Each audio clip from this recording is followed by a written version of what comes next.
Hello everyone! Welcome to my vlog again. So, for today's video, i-share ko sa inyo paano ko i-assemble yung binili ko hydroponic system sa Shopee.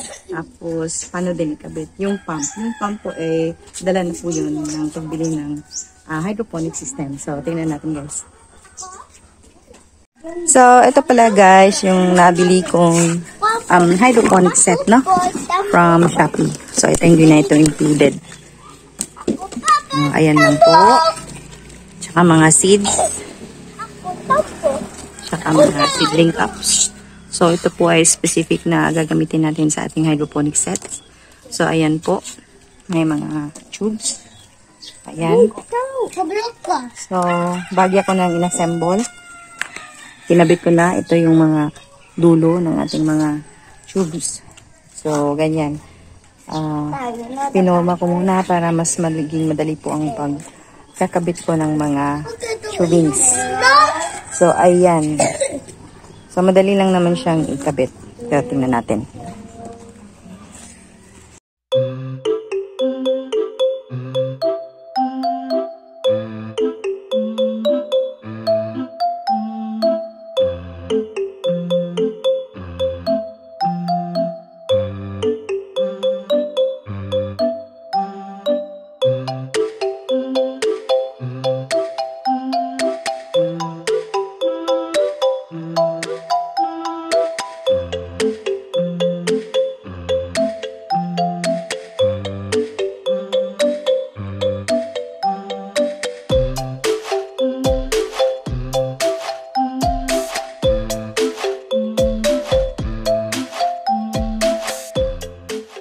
So, ito naman guys ang ating water pump for the hydroponic system.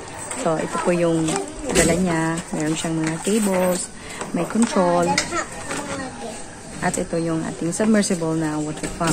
So, kailangan po, pag inon po ito, ay naka-submerge po ito sa tubig. Kasi kapag hindi ito naka-submerge, masisira po ang ating water pump. So, tingnan natin kung paano natin ito ikakabit sa ating hydroponic system. Bago po natin ikabit ang ating water pump, ay siguraduhin po natin na meron po tayong water container. Kasi dito po manggagaling ang ating tubig. Dito po natin isasubmerge ang ating water pump. At dito rin po dadaloy yung extra na water galing sa ating hydroponic system. So, ayan. Nilagyan ko muna ng tubig ang ating container. Tapos, kinabit ko na po yung pump. At nilublob yung pump sa tubig. Matapos ko pong ilublob ang ating water pump, ay pinaandar ko na po. Mapapansin mo sa tubings na dumadaloy na po ang tubig paakyat sa ating mga pipes. Itong hydroponic system na ginamit ko ay may 36 na holes. Siyam na holes sa bawat hydroponic pipes. Mau-observe mo dito na dumadaloy po ang tubig sa ating tubings paakyat. So, visible naman po. Kung hindi mo naman nakita, pwede mo namang hawakan ang tubings at mafe-feel mo na nagbabibrate po ang ating tubings na nagsisip-sip ng tubig galing sa ating water source. Mas maigi po na malaki yung container natin para secure po tayo na hindi po mauubusan ng tubig. Kasi pag ganitong maliit lang, magdadagdag tayo ng tubig para wag mong maubusan at masira po ang ating pump. Ito naman yung control niya, naka-imprint dito na merong on and off, tsaka meron ding work. So, depende, may 5 minutes, may 15, may 30 minutes. So, ganito siguro nagwe-work ang ating pump. Sinubukan ko pong i-set up sa 5 minutes ang ating hydroponics machine. So, naka-indicate doon, pag iset mo ng 5 minutes, kukulay po siya ng green. So, ayan, makikita nyo naman ang tubig na nasa loob na ng ating mga hydroponics tubings. So, ayan. So, lahat ng tubings natin, yung 4 na hydroponic tubings or pipes ay mayroon na pong tubig. So, na-observe ko dito, after 5 minutes, automatic pong namatay ang ating water pump. At nakikita ko rin na konti na lang po yung tubig na naiwan sa ating container. Kaya dinagdagan ko. Iwasan po natin na maubusan po ng tubig ang ating pump para hindi po siya masira.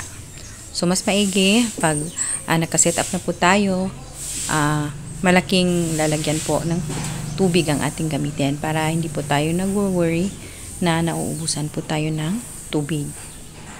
Tatandaan po natin pag nag-set up tayo ng ating hydroponic system, kailangan po level po yung lugar na ating lalagyan, no? Yung sahig or floor na ating lalagyan ay naka-level po. Kasi kapag hindi po siya level, ang tubig natin ay pupunta po sa pinakamababang bahagi ng ating hydroponics at doon po ay lalabas yung ating tubig. So, kailangan po naka-flat or naka-level po ang ating lalagyan na sahig.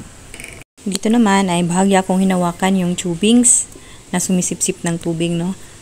So, napifeel ko dito na nagbabibrate po ang tubings. Palatandaan po yan na may tubig po na dumadaloy. So, kung hindi po yan nagbabibrate, posibleng hindi naka-on yung pump mo or something wrong, hindi siya gumagana.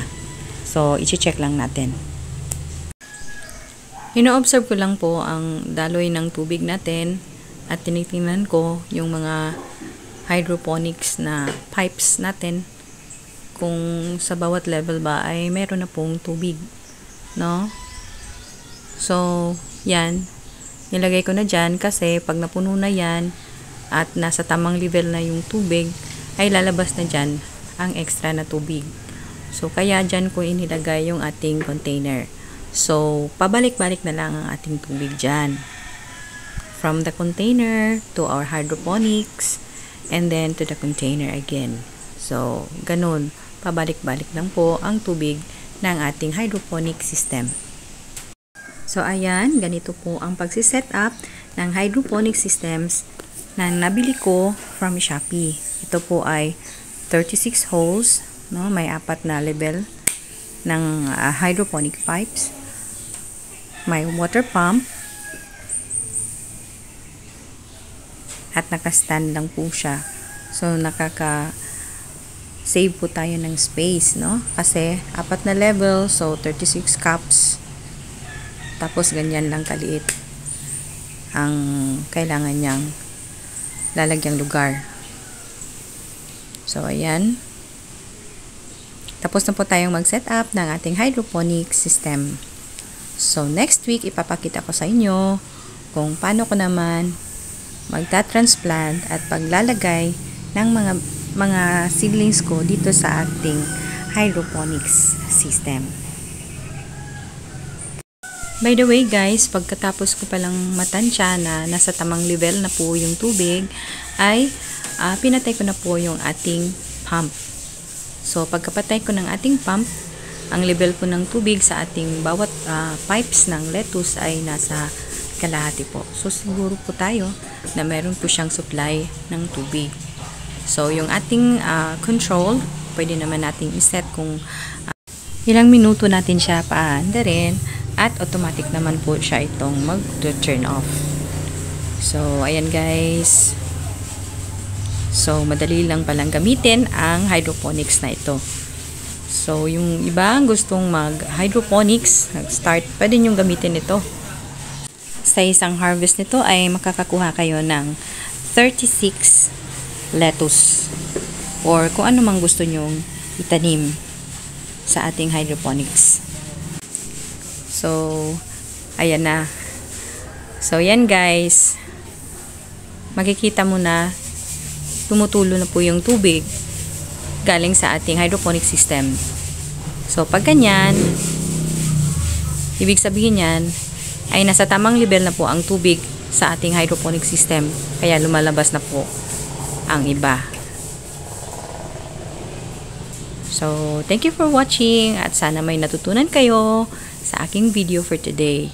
So, wag naman pong kalimutang mag-subscribe sa aking channel, Mom Nurse Vlog. Maraming salamat po at mabuhay po tayong lahat. God bless.